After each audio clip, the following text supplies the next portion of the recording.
Welcome to another deep dive. This time we're tackling a fascinating figure, Theodore Roosevelt. Ah, TR. Exactly. And we've got a ton of material to work with here. A blog post reviewing various biographies, transcripts from the White House Historical Association about his relationships and his connection to nature, and a PBS documentary about his time out west and his broader impact. It's a lot to unpack, but I'm excited to dig in and see what we can learn about this, well, larger-than-life president.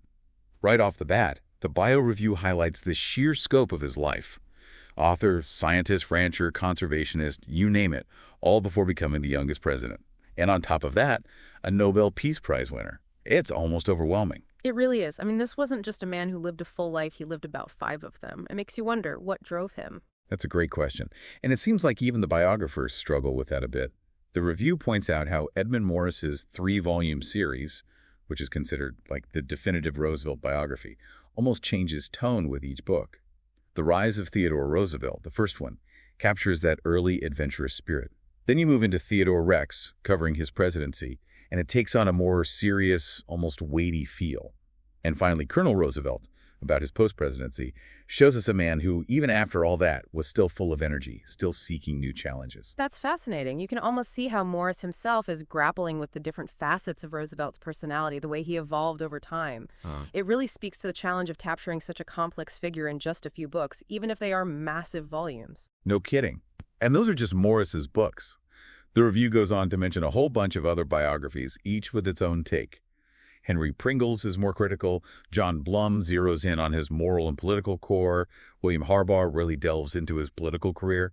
Then you've got David McCullough's Mornings on Horseback, focusing on his early life, and so many more. It's like everyone wants to take a crack at understanding this guy. It's like they're each drawn to a different piece of the puzzle, right? I mean, Think about it. You have biographies that focus on his political strategies, others that really explore his personal struggles, and some that try to fit him into these larger intellectual movements of the time. Each one gives us a different angle, a different way of seeing him. Exactly. Pieces of the puzzle. And speaking of different perspectives, the White House Historical Association transcripts bring something really interesting to the table. The role of women in Roosevelt's life. It wasn't just about being First Lady.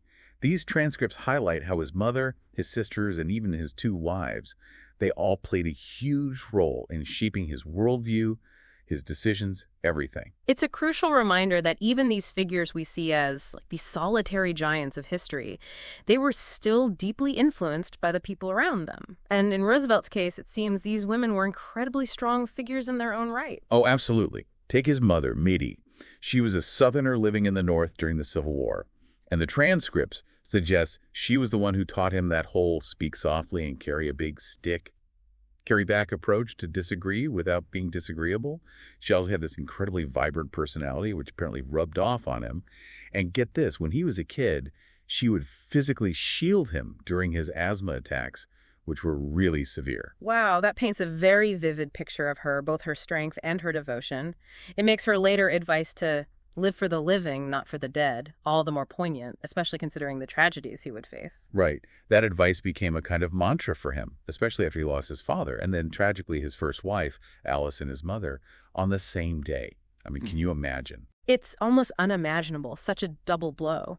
And the transcripts describe Alice as this incredibly intelligent and progressive woman, a true partner for him. To lose her and his mother at the same time, that must have been absolutely devastating. And it's what ultimately drove him to the West. It's like he was seeking a complete break, a way to reinvent himself almost. And it was his older sister, Bamie, who really stepped up during this time. She took care of his infant daughter and became a major supporter of his political ambitions. And even after he remarried, she remained a close confidant, a political ally. She seems like she was an absolute rock for him. It really underscores the importance of family, especially during those periods of immense personal and professional upheaval. Bamie's unwavering support, both emotional and practical, seems to have played a crucial role in his ability to move forward. And then there's Edith, his second wife. They actually knew each other as children, even had a brief romance, but then there was this mysterious falling out. It wasn't until he returned from the West that they reconnected, and it led to this kind of secret engagement, even kept it from Bamie for a while. And according to the transcripts, Edith, despite being quite reserved, was incredibly intelligent and became one of his most trusted advisors, especially during his presidency. He apparently really valued her judgment, even admitted regretting the times he went against her advice.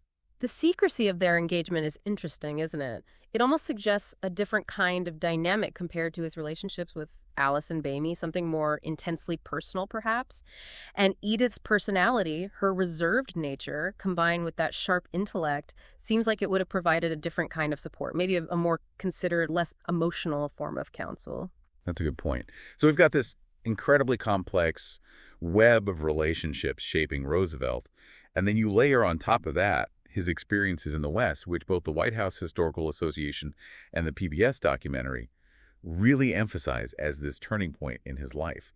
He was born a sickly kid in New York City, but his time out west as a rancher, a cowboy, really transformed him. He actually claimed that it was essential to his becoming president.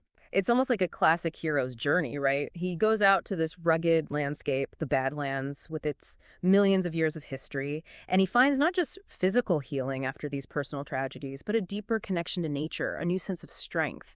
It really becomes a defining part of his identity. And the PBS documentary gets into the nitty-gritty of that Western experience. His first buffalo hunt, even though it was tough, had a profound impact on him, really solidified his commitment to the natural world.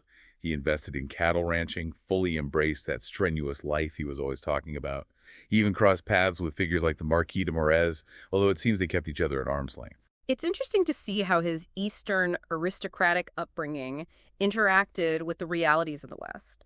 Like his relationship with the Marquis, who was also trying to make a name for himself out there, seems to highlight this growing sense of identification Roosevelt had with the common man, this embrace of a kind of rugged American ideal. And that definitely played into his public image. The documentary talks about how this Western experience gave him a new look, more macho, more democratic, more all-American, which became a huge political asset, especially when you think about his Rough Rider persona during the Spanish-American War. Absolutely. It wasn't just a personal transformation, it was a political strategy as well.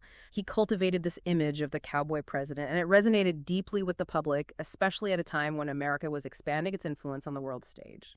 It's like the West gave him the image, and the women in his life gave him the tools, the support, the guidance to actually wield that image effectively. Now, the documentary also doesn't shy away from the darker side of things. It really emphasizes the depth of his grief over losing Alice and his mother, portraying his move west as a kind of escape, a way to cope. And even though he found happiness with Edith, it suggests that the memory of Alice haunted him, and he never spoke her name publicly again. It's a reminder that even these seemingly larger-than-life figures carry deep emotional scars. It makes you wonder about the internal struggles he must have faced, even as he projected this image of strength and vitality to the world. It's a good reminder that we're all human, right? Even presidents. But speaking of his impact on the world, both the White House Historical Association and the PBS documentary really highlight his incredible contributions to conservation. I mean, he practically doubled the number of national parks, set aside millions and millions of acres of land for preservation. He created national forests, established the U.S. Forest Service, all driven by this firm belief in the need to protect natural resources for future generations. It's an incredible legacy, and it's clear that his time in the West played a major role in shaping those conservationist values. You can see that in the way he approached these issues, his strategic maneuvering, like making sure he got those national forests established before legislation could limit his power. He was clearly a man of action, and he understood the importance of long-term thinking when it came to the environment. He even saw the Grand Canyon as something that should be preserved, not improved upon, which really sums up his philosophy. And it's not just about conservation. The PBS documentary also touches on his efforts in international diplomacy, like mediating the Russo-Japanese War, which earned him that Nobel Peace Prize. And then there's the tragedy of World War I, his frustration with how it unfolded, and the devastating loss of his youngest son, Quentin. It's a reminder that for all his successes, for all his efforts to shape the world, there were still events that were beyond his control, events that brought him immense personal pain. It's a tragic counterpoint to his otherwise incredibly active and impactful life. It really is. But even in the face of that tragedy, his legacy lives on. And the sources even point to his daughter, Alice Roosevelt Longworth, as a kind of embodiment of that enduring legacy. She was known for her wit, her independent spirit, and her very public life, spanning multiple presidential administrations.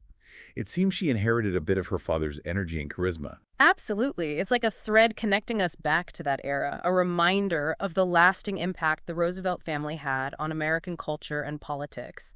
And it makes you think, Even with all this material we've covered, there are probably still so many more stories to uncover, so many more layers to this fascinating, complicated man. So to wrap things up, it's clear from these sources that Theodore Roosevelt was much more than just a name in a history book. He was a man shaped by intense personal experiences, his deep connection to nature, and the influence of the remarkable women in his life. And his legacy continues to resonate today, not just in our national parks or our political landscape, but in the very idea of what it means to be an American. Now, having explored all of this, what stands out most to you? What new questions do you have about Roosevelt, his motivations, the consequences of his actions?